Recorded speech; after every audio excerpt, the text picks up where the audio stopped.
오늘 55문, 56문 성도의 교제와 죄를 용서받는 것에 대해서 말씀을 살펴봅니다.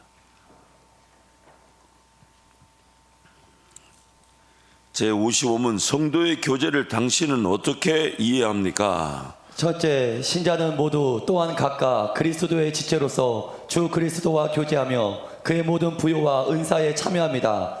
둘째, 각 신자는 자기의 은사를 다른 지체의 유익과 복을 위하여 기꺼이 그리고 즐거이 사용할 의무가 있습니다. 55문 성도의 교제를 당신은 어떻게 이해합니까? 첫째, 신자는 모두 또한 각각 그리스도의 지체로서 주 그리스도와 교제하며 그의 모든 부요와 은사에 참여합니다. 둘째, 각 신자는 자기의 은사를 다른 지체의 유익과 복을 위하여 기꺼이 그리고 즐거이 사용할 의무가 있습니다. 아멘. 그래서 성도의 교제에 대해서 두 가지 내용을 우리에게 전합니다. 첫 번째는 모든 신자들 개개인은 그리스도의 지체로서 그리스도와 그의 모든 보화와 은사들에 참여하는 자들입니다.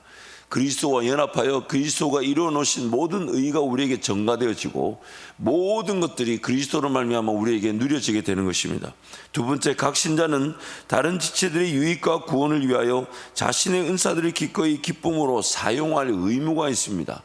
이 의무란 말은 특권이면서 의무인데 만약 누리지 못하면 우리는 죄와 사망의 법의 권세를 벗어나지 못하니까 의무가 되는 것이나 누리게 되면 그것은 우리에게 특권이 되는 것이죠. 그래서 첫 번째, 모든 신자들 개개인은 그리스도의 지체로서 그리스도와 그의 모든 보화와 은사들에 참여하는 자들입니다. 우리 함께 말씀을 선포하겠습니다. 자기 아들을 아끼지 아니하시고 우리 모든 사람을 위하여 내어주시니가 어찌 그 아들과 함께 모든 것을 우리에게 은사로 주지 아니하시겠느뇨. 주와 합하는 자는 한 영이니라. 몸은 하나인데 많은 지체가 있고 몸의 지체가 많으나 한 몸임과 같이 그리스도도 그러하니라. 우리가 유대인이나 헬란이나 종이나 자유자나 다 한 성령으로 세례를 받아 한 몸이 되었고 또 다 한 성령을 마시게 하셨느니라. 우리가 보고 들은 바를 너에게로 전함은 너희로 우리와 사귐 있게 하려 함이니 우리의 사귐은 아버지와 그 아들 예수 그리스도와 함께 함이라. 두 번째, 각 신자는 다른 지체들의 유익과 구원을 위하여 자신의 은사를 기꺼이 기쁨으로 사용할 의무가 있습니다. 우리 함께 말씀을 선포하겠습니다. 눈이 손더러 내가 너를 쓸데없다 하거나 또한 머리가 발더러 내가 너를 쓸데없다 하거나 하지 못하리라. 너희는 더욱 그 은사를 사모하라. 내가 또한 제일 좋은 길을 너에게 보이리라. 내가 사람의 방언과 천사의 말을 할지라도 사랑이 없으면 소리나는 구리와 울리는 꽹과리가 되고 내가 예언하는 능이 있어 모든 비밀과 모든 지식을 알고 또 산을 옮길 만한 모든 믿음이 있을지라도 사랑이 없으면 내가 아무것도 아니오. 내가 내게 있는 모든 것으로 구제하고 또 내 몸을 불사르게 내어줄지라도 사랑이 없으면 내게 아무 유익이 없느니라. 사랑은 오래 참고 사랑은 온유하며 투개하는 자가 되지 아니하며 사랑은 자랑하지 아니하며 교만하지 아니하며 무례히 행치 아니하며 자기의 유익을 구지 아니하며 성내지 아니하며 악한 것을 생각지 아니하고 불의를 기뻐하지 아니하며 진리와 함께 기뻐하고 모든 것을 참으며 모든 것을 믿으며 모든 것을 바라며 모든 것을 견디느니라. 마음을 같이하여 같은 사랑을 가지고 뜻을 합하며 한 마음을 품어 아무 일에든지 다툼이나 허영으로 하지 말고 오직 겸손한 마음으로 각각 자기보다 남을 낮게 여기고 각각 자기 일을 돌아볼 뿐더러 또한 각각 다른 사람들의 일을 돌아보아 나의 기쁨을 충만하게 하라. 너희 안에 이 마음을 품으라. 곧 그리스도 예수의 마음이니. 아멘. 우르시누스의 글을 하나 소개하겠습니다. 성도의 교제를 믿는다는 것은 모든 성도들이 성령으로 말미암아 그들의 머리이신 그리스도와 연합하였고 그 머리로부터 그들에게 은사들이 베풀어지는데 그 은사들에는 구원을 얻는 데 필요한 모든 필수적인 동일한 은사들은 물론 각 사람에게 다양하게 베풀어지며 또한 교회를 강건케 하는 데 필수적인 은사들도 포함된다는 것입니다. 우리가 이미 주일날 말씀 좀 살펴봤지만 성령의 은사가 아니면 나의 역할이 교회를 위한 나의 역할은 불가능합니다. 교회를 세우고 교회를 유익하게 하며 성도와 함께 연합되어져서 성도 간의 사랑을 나누고 사랑을 전하는 것은 성령의 은사로만 가능합니다. 그리고 그 성령의 은사로만 우리가 역할을 감당할 때 교회가 더 든든히 세워져 가게 되는 것입니다. 그래서 그 은사가 반드시 필수라는 것입니다. 기꺼이 기쁨으로 사용하는 은사는 반드시 우리 삶 가운데 있어야 된다는 것입니다. 그게 없으면 나의 역할은 죽은 것이고 내 생명도 유지가 되지 않을 수가 있습니다. 내 생명 유지도 어려울 수가 있습니다. 그래서 지금 의무라고 표현하는 것입니다. 그래서 정요성 목사님이 글을 하나 소개해드리면요, 각 사람에게 성령을 나타내심은 교회 유익을 위해서입니다. 은사는 개인의 것이 아니고 하나님의 것이며 교회를 위한 것입니다. 자신이 받은 은사로 교회를 섬기지 않는 것은 하나님이 맡기신 임무에 대한 거부이며 하나님의 소유에 대한 도둑질입니다. 소질이나 특기는 자신을 위한 것이지만 은사는 교회를 위한 것입니다. 소질이나 특기가 교회를 위하여 유익하게 사용되는 것이 은사라고 할 수도 있습니다. 교회 봉사에서 잊지 말아야 할 점은 자신의 소질과 특기를 드러내는 것 자체가 중요한 게 아니라 다른 성도들이 나의 지체이기 때문에 그 관계 가운데서 은사가 자연스레 드러난다는 것입니다. 하나님은 내가 한 몸의 특정한 지체이기 때문에 그에 맞는 은사를 주시는 것이지 절대로 내가 잘나서 주시는 것이 아닙니다. 여러분, 그래서 이 집 도둑질이라는 표현을 쓰고 있어요. 왜 도둑질이냐? 마태복음 25장에 보면 예수님이 달란트 비유를 우리에게 주시죠. 주인이 자기 소유 중에서 종들을 불러가지고 한 종은 10달란트, 5달란트를 맡기고 한 종은 2달란트를 맡기고 한 종은 1달란트를 맡겼습니다. 그리고 갔다 와 보니까 5달란트 받은 사람은 5달란트를 더 남겼다고 얘기하고 2달란트 받은 종은 2달란트를 더 남겼다고 얘기합니다. 근데 1달란트 받은 종은 뭐라 그럽니까? 그 주인의 그 뜻을 오해해서 그 땅 속에다 묻어뒀다는 거죠. 그래서 오히려 바깥 어두운 데 쫓겨나가 이를 갈면서 후회하게 됐다. 지금 그 비유에서 우리에게 여러 가지를 말해주지만은 그 하나님의 그 은사, 그래서 이 달란트를 탤런트라고 그러죠.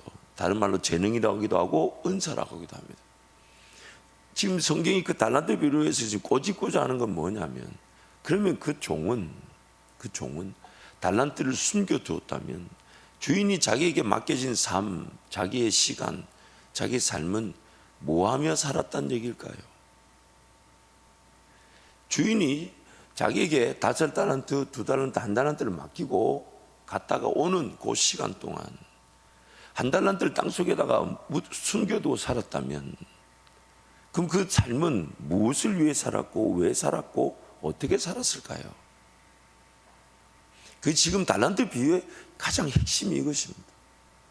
물론 그 달란트는 분명히 주인의 것이기 때문에 주인의 것답게 열매를 맺을 것입니다.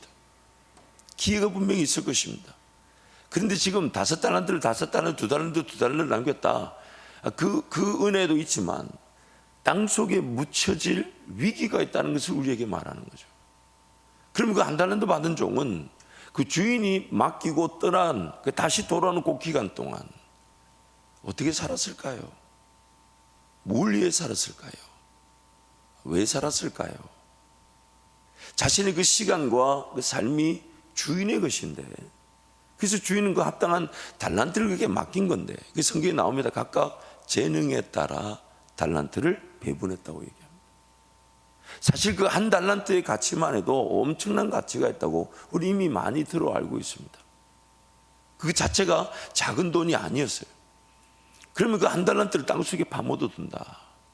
여러분, 우리 굉장한 도전입니다. 그래서 지금 이 우르시누스는 이것을 의무라고 했고, 심지어 정욕석 목사님은 그 하이델베르그 교리문답 해석에서 은사를 발견하지 않은 채 그냥 교회를 있는 것은 자기 은사에 대한 관심이 없는, 즉 하나님의 것에 대한 무시와 도둑질일 수 있다는 겁니다. 무슨 도둑질입니까? 내 삶이 하나님 그분의 인도하시는 길을 저버린 채 그냥 내가 원하는 삶을, 마치 달란트를 땅속에다 묻어둬 놓고 그 내가 원하는 삶을 살아가는 거예요. 열매가 없을 뿐만 아니라 주인이 다시 재림의 날에 오셨을 때 우리에게 그 물으실 책임을 우리는 지금 저버리고 있는 겁니다. 여러분, 우리가 주님을 만나게 되면 저는 확신합니다. 딱 한 가지 질문밖에, 한 가지 질문은 분명할 것입니다. 그 질문이 뭐냐? 내가 너에게 당부한 일을 너는 순종하며 섬겼느냐? 다른 누군가 일이 아닙니다. 심지어 공동의 일도 아닙니다. 내가 너에게만 당부한 일을 너는 순종하였느냐? 이 한 가지 질문은 분명히 있을 겁니다. 아니, 좀 이 한 가지 질문만 하실 거예요. 내가 너에게만 당부한 일을 너는 순종하였느냐? 삶은요, 살아가기 위한 삶이 아닙니다. 삶 자체가 삶의 이유가 아닙니다. 하나님이 나를 이 땅에 남겨놓으신 그 목적이 삶의 이유가 되는 것이고, 그걸 쉽게 먼저 그 나라와 의를 위해 살아갈 때 나머지 것들은 더하여 주신다고 말씀하시는 거죠. 그래서 내 삶의 초점이 어디에 있으냐? 매 순간 하나님의 뜻을, 하나님의 인도하심을, 하나님 그분은 원하시는 거기에 확인이 초점이 들어가야 돼요. 그것이 우선이에요. 그 일을 위해 교회 공동체에 연결되는 겁니다. 같이 영양분을 공급받고 영양 흘러버리다 보면 나의 은사, 나의 삶의 이유, 내가 살아갈 이유, 물론 그것이 직접적이든 간접적이든 일터와 또한 이 직업의 자리에서 확인이 되겠지만, 하나님께서 나를 부르신 분명한 사명에 살아가고자 할 때 내 삶이 책임져지는 거예요.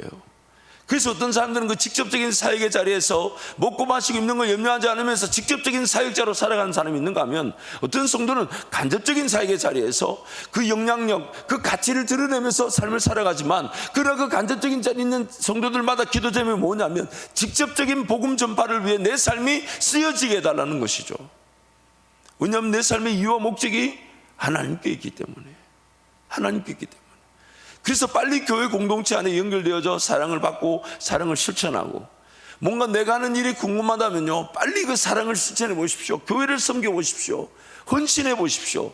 내 삶에 주어져야 될 일터는 그제서야 해결될지도 모릅니다. 왜요? 먼저 그 나라에 관심을 두지 않으면 나에게 더하여 주실 은혜는 요원합니다.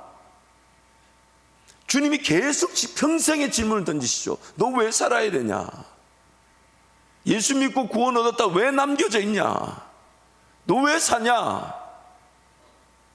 건강해야 합니다. 근데 건강이 삶의 목적일 수는 없습니다. 잘 살아야 됩니다. 그러나 잘 사는 게 삶의 이유일 수는 없습니다. 최선을 다해 살아야 합니다. 그러나 방향을 잃어버린 그 최선은 오히려 병폐가 되어버립니다. 분명한 목적의식, 오늘 하는 날을 예수 믿고 거듭나게 하시고 예수 그리스도의 몸이 한밭제일교회 공동체에 연결되게 하셨다면, 오늘 나의 관심은 어떻게 성도 간의 사랑을 실천할 것인가와 또한 나의 역할과 기능은 무엇일까? 나에게 주신 당연히 소질이나 특기를 가지고 사랑하며 섬기는 건 당연한 겁니다. 그거는 당연한 거예요. 그러나 그것이 열매를 맺는 것이 아니라 은사가 열매를 맺는다니까. 그러면 성령의 은사는 무엇일까? 나의 교회 역할은 무엇일까? 여러분, 신앙은요, 어리니까 처음에는 나를 위한 교회가 필요합니다. 그러나 신앙생활 점점점 해보세요. 나를 위한 교회가 아니라 교회를 위해 내가 존재하는 겁니다. 교회가 우선이에요. 왜냐하면 교회가 아니었다면 복음이 전해지지 않았잖아요. 교회가 아니었다면 내가 오늘 만큼 성장할 수 없었잖아요. 교회가 아니었다면 하나님께서 나에게 주신 영양분이 공급되지 않았습니다.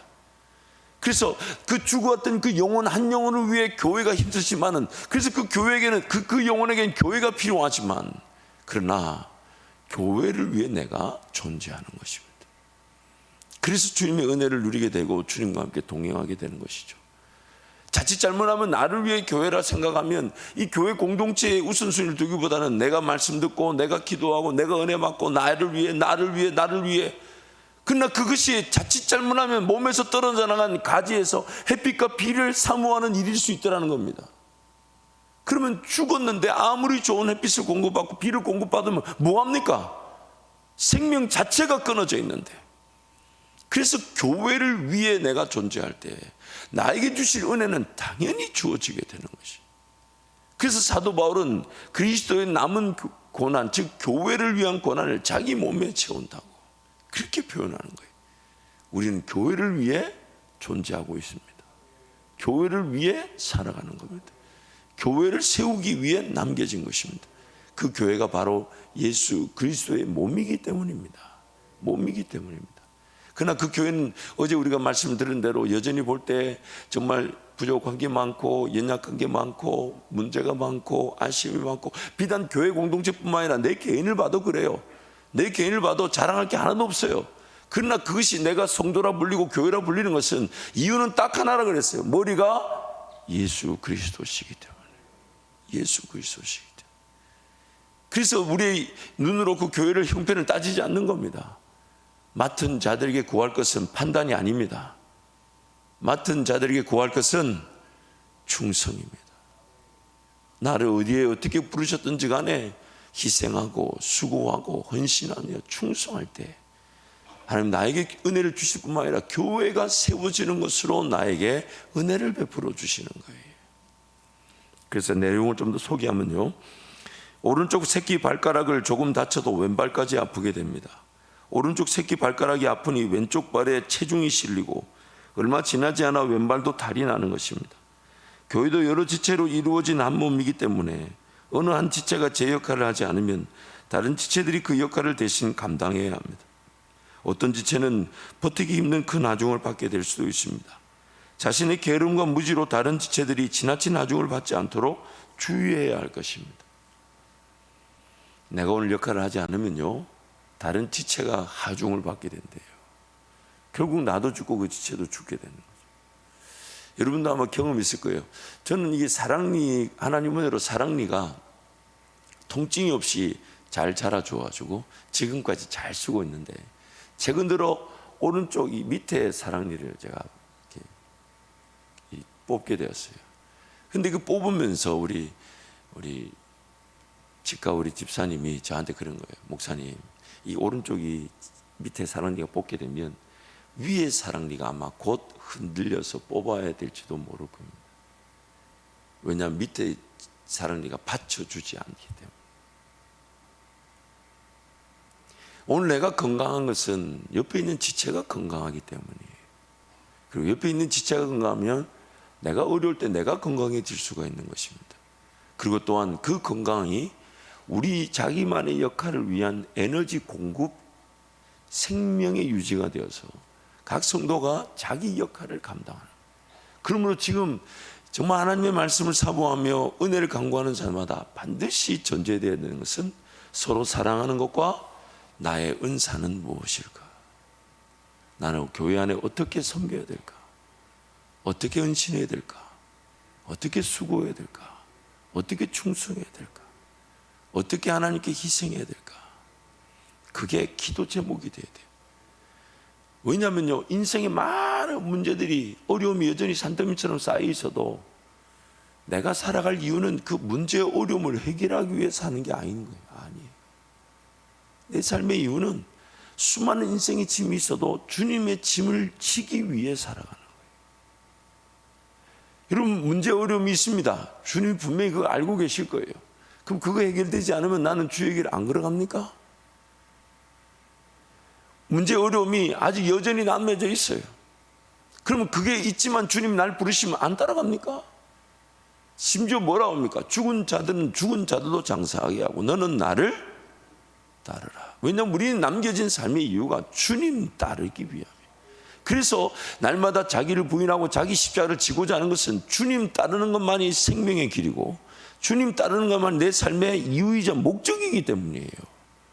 주님 따르는 것 말고 이 땅에 남겨진 삶의 이유와 목적은 다른 길은 없습니다. 없습니다. 왜냐하면 그 길만이 생명의 길이기 때문이에요. 그래서 주님 따르기 위해 살아가므로 오늘 내 삶의 모든 관심은 먼저 사랑하면서 서로 격려하면서 위로하면서 함께 몸을 이루면서 또한 나에게 주신 은사는 뭘까? 이거를 발견하기 위해 살아가는 거예요. 이미 주어져 있는 것이 있는데 우리 그걸 자꾸만 터부시하고 땅속에 쳐박아 둔 채 그냥 살아가려고 합니다. 그러다 보니까 어느 순간 문제만 만들어내는 판단과 결정을 피할 수 없을 때도 있습니다. 어려움을 내가 자초하죠. 문제를 내가 야기시킵니다. 왜냐하면 주님과 동행하는 길이 아닌 다른 길이기 때문에요. 걸어가면 걸어갈수록 계속 문제입니다. 걸어가면 걸어갈수록 주님이 원하시는 길이 아니기 때문에 그 사망의 길을 벗어날 수가 없어요. 그러나 내 삶이 먼저 그 나라와 이루고 가도 주님과 동행하면 사망의 길에서도 우리는 빛을 따라가게 될 것인데 잊지 마세요. 여러분, 우리는 문제 어려움을 해결하기 위해 사는 존재가 아닙니다. 주님 따르기 위해 살아가고 있습니다. 문제 어려움이 해결될 거 주님께 맡겨놓으나 해결되지 않아도 내 삶은 주님 부르시는 그 자리에 서서 이거 하라시면 이거 하고 저거 하시면 저거 하고 순종하라시면 순종하는 것, 그게 내가 살아갈 이유입니다. 내 삶이 잘 될 이유입니다. 열매를 보게 됩니다. 내 삶이 하나님께 영광을 돌리게 되는 것입니다. 그래서 오늘도 내 삶은 이렇게 기도, 하나님 내 문제 아시죠? 내 어려움 아시죠?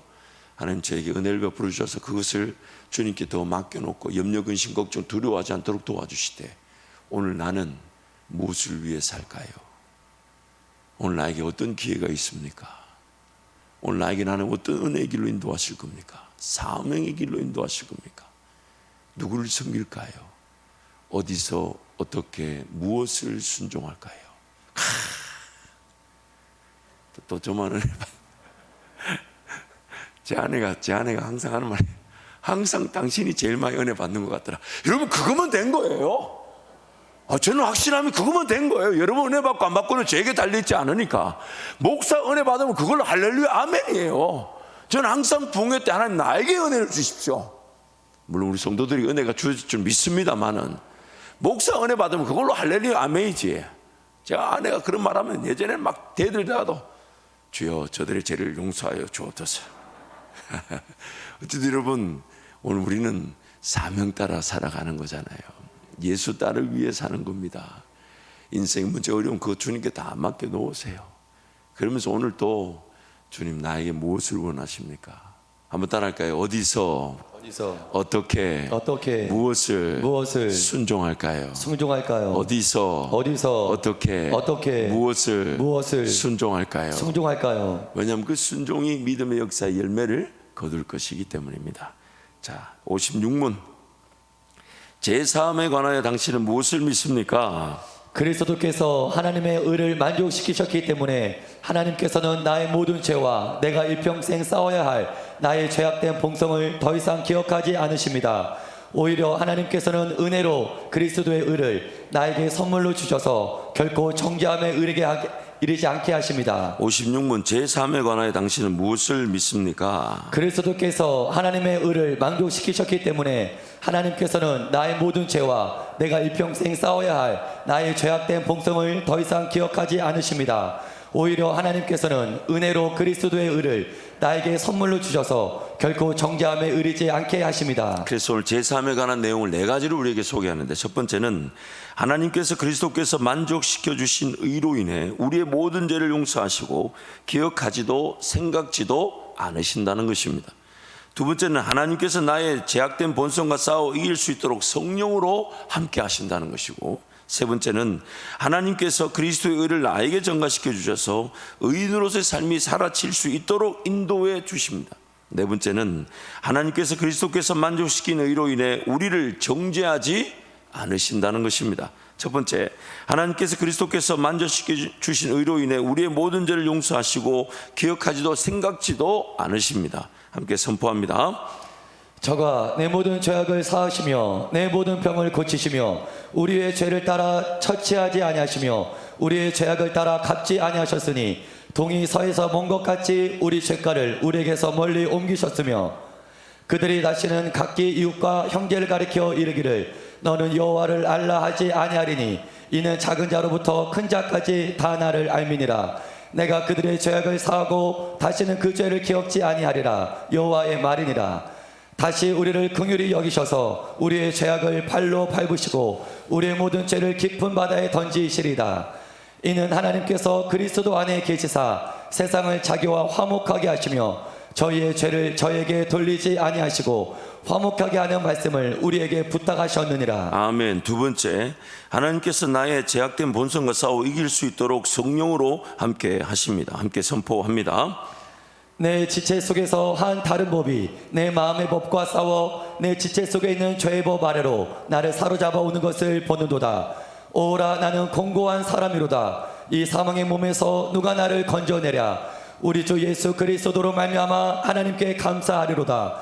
그런즉 내 자신이 마음으로는 하나님의 법을 육신으로는 죄의 법을 섬기노라. 세 번째, 하나님께서 그리스도의 의를 나에게 전가시켜 주셔서 의인으로서의 삶이 사라질 수 있도록 인도해 주십니다. 함께 선포합니다.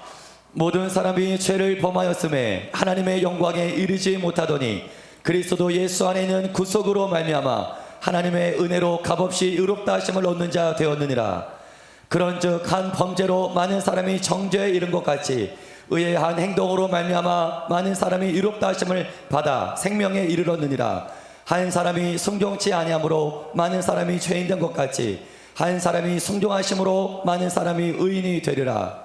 하나님이 죄를 알지도 못하신 자로 우리를 대신하여 죄로 삼으신 것은 우리로 하여금 저희 안에서 하나님의 의가 되게 하려 하심이니라. 저가 빛 가운데 계신 것 같이 우리도 빛 가운데 행하면 우리가 서로 사귐이 있고 그 아들 예수의 피가 우리를 모든 죄에서 깨끗하게 하실 것이요. 나의 자녀들아, 내가 이것을 너에게 있음은 너희로 죄를 범치 않게 하려 함이라. 만일 누가 죄를 범하면 아버지 앞에서 우리에게 대언자가 있으니 곧 의로우신 예수 그리스도시라. 저는 우리의 죄를 위한 화목제물이니 우리만 위할 뿐 아니요 온 세상의 죄를 위하심이라. 아멘. 네 번째, 하나님께서 그리스도께서 만족시킨 의로 인해 우리를 정죄하지 않으십니다. 함께 말씀 선포합니다. 저를 믿는 자는 심판을 받지 아니하는 것이요 믿지 아니하는 자는 하나님의 독생자의 이름을 믿지 아니하므로 벌써 심판을 받은 것이니라. 내가 진실로 진실로 너에게 이르노니 내 말을 듣고 또 나 보내신 이를 믿는 자는 영생을 얻었고 심판에 이르지 아니하나니 사망에서 생명으로 옮겼느니라. 그러므로 이제 그리스도 예수 안에 있는 자에게는 결코 정죄함이 없나니 이는 그리스도 예수 안에 있는 생명의 성령의 법이 죄와 사망의 법에서 너를 해방하였음이라. 아멘.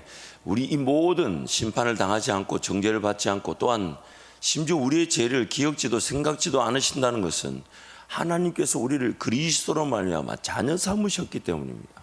어떤 죄든 용서를 받는다는 것은 그 자녀이기 때문에 어떤 죄든지 다 용서해 주시겠다는 아버지 하나님의 뜻인 거죠. 그래서 그리스도의 전가란 말을 씁니다. 전가란 말은 나는 아무것도 한 게 없는데 그리스도께서 하신 일이 내 것으로 주어지고 여겨지고 받아들여지고 믿어지고 누려지게 되었다는 겁니다. 나는 아무것도 한 것이 없는데 예수께서 하신 일이 나에게 그저 주어지고 여겨지고 받아들여지고 믿어지고 누려지게 된다는 것입니다. 그래서 첫 번째는 하나님의 은혜는 우리에게 아무것도 요구할 수 없기에 그저 값없이 주어진 것입니다. 그러나 그 값이 없진 않아요. 예수 그리스도의 생명의 대가라는 엄청난 값이 지불되었지만 그러나 우리가 아무것도 할 수 없었기 때문에 값없이 주어질 수밖에 없었어요. 그래서 로마서 3장 24절 말씀 함께 선포합니다. 그리스도 예수 안에 있는 성령으로 말미암아 하나님의 은혜로 값없이 의롭다 하심을 얻는 자 되었느니라. 그래서 성경 우리에게 뭘 요구하냐? 여기기만 하면 된다고 합니다. 여기기만 하라. 하지만 여기는 것도 우리 능력으로 되지 않더라는 거예요. 왜냐하면 제 지배로 인해 우리 스스로 여기는 것도 불가능하다는 겁니다. 여러분, 예수 믿고 안 믿고의 차이가 뭐냐면 자기가 죄인인 줄 모르기 때문에 예수님을 믿으려 하지 않습니다. 죄인인 걸 깨닫는 것도 은혜가 필요합니다. 또한 예수님을 믿고 하나님의 자녀가 됐지만 자녀의 권세가 예수 그리스도로 말미암아 이미 다 우리에게 주어졌다 하는데 그것을 내 것으로 여기지 않는 거예요. 마치 나는 왕자인데 그 왕자의 특권이 있는데 그래서 명령하면 되는데 안 믿어져가지고 명령을 안 합니다. 요구하질 않아요. 지시하질 않아요. 사람을 부르질 않아요. 그리고 자기가 가서 직접 일하려고 그래요. 그러니까 막 신하들이 말리죠. 그거 왕자님 하실 필요가 없어요. 왕자님 그 안에서 저거 하셔야 돼요. 저거 딴 거 해야 되는데 여길 만한 능력이 우리에게 없다는 거예요. 권세는 이미 예수 그리스도로 말미암아 우리에게 다 주어졌다 하는데 내가 그것을 내 것으로 여기고 받아들이고 믿을 줄 모른다는 거예요. 사용할 줄 모른다는 거예요. 그래서 로마서 6장 11절 말씀 함께 선포하겠습니다. 이와 같이 너희도 너희 자신을 죄에 대하여는 죽은 자요 그리스도 예수 안에서 하나님께 대하여는 살아있는 자로 여길지어다. 이미 우리는 죄에 대하여 죽었다 하고 하나님께 대하여 살아있다고 성경이 선포하는데 그것을 내 것으로 여기지 않습니다. 내가 죄에 대하여 죽었다 그러면요, 염려, 근심, 걱정, 두려움이 일어날 때 이렇게 얘기해야 됩니다. 내가 살아있으니까 염려가 되는구나. 일이 어떻게 가야 될지 내가 예상하려고 하다 보니까 두려운 거구나. 나는 죽었는데. 근데 자기 죽음을 자기 것으로 여기지 않으니까 두려워하고 염려하고 근심하고 걱정합니다. 내가 죽었다면 여러분 염려할 자격이 있어요, 없어요? 염려가 돼야 돼요, 안 돼야 돼요? 잘 모르세요?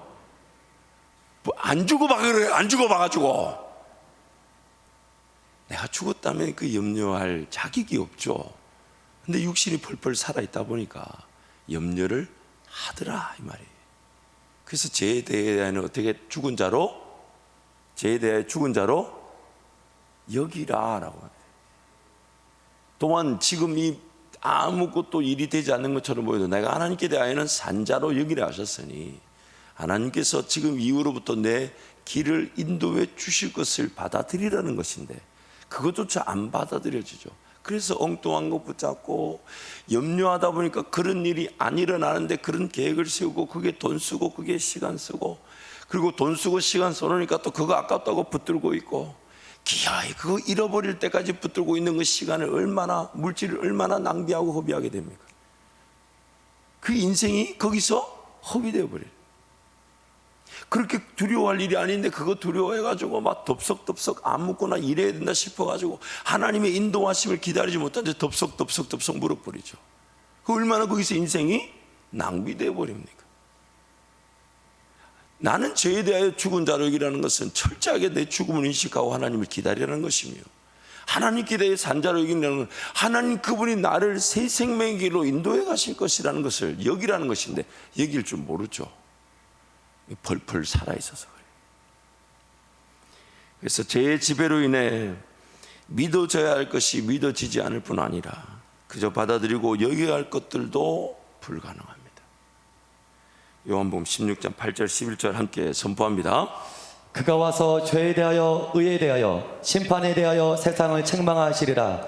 죄에 대하여라 함은 그들이 나를 믿지 아니하며 의에 대하여라 함은 내가 아버지께로 가니 너희가 다시 나를 보지 못하며 심판에 대하여라 함은 이 세상 임금이 심판을 받았음이라.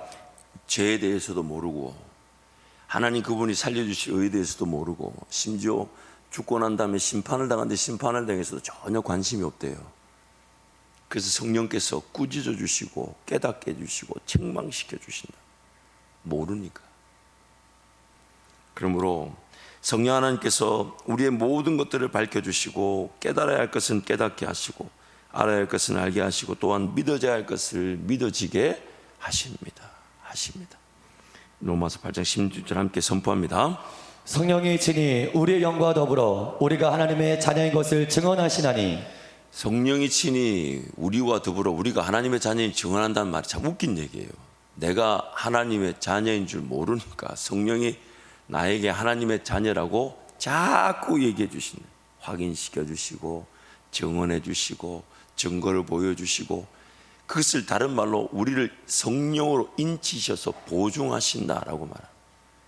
내가 몰라도 이미 난 하나님의 자녀라는 거예요. 근데 내가 하나님의 자녀를 모르니까 성령이 자꾸 가르쳐 주시. 야, 너 하나님의 자녀야. 하나님의 자녀야. 육신의 자녀들도 살다 보면 그런 얘기를 하죠. 난 아버지 딸이 아닌가 봐. 저 구석에 들어가서 콕콕콕콕 그리고 이러고 있어요. 그 아버지가 어찌 어이가 없죠. 뭐라 합니까? 뒤통수를 한 방 때리고 주고 싶지만 지금 그랬다가는 더 저 구석에 갈 것 같아서 아니야 하면서 돈 10,000원 주면서 갔다 와서 사 먹고 와. 말보다도 10,000원짜리가 훨씬 더 자녀임을 증언할 때가 많아요. 근데 우리가 그렇게 하나님의 자녀를 모르니까 성령께서 우리에게 자꾸 가르쳐 주신다. 우리는 그렇게 믿어져야 될 것이, 여겨져야 될 것이 안 믿어지고 여길 줄 모르는 죄인들이라는 것입니다. 그래서 우리는 항상 예수 의지하여 성령 충만하지 않으면 그 어떤 것도 우리는 누릴 수가 없는 것입니다. 그래서 항상 예수께로 달려가야 하는 것입니다. 함께 찬송하겠습니다.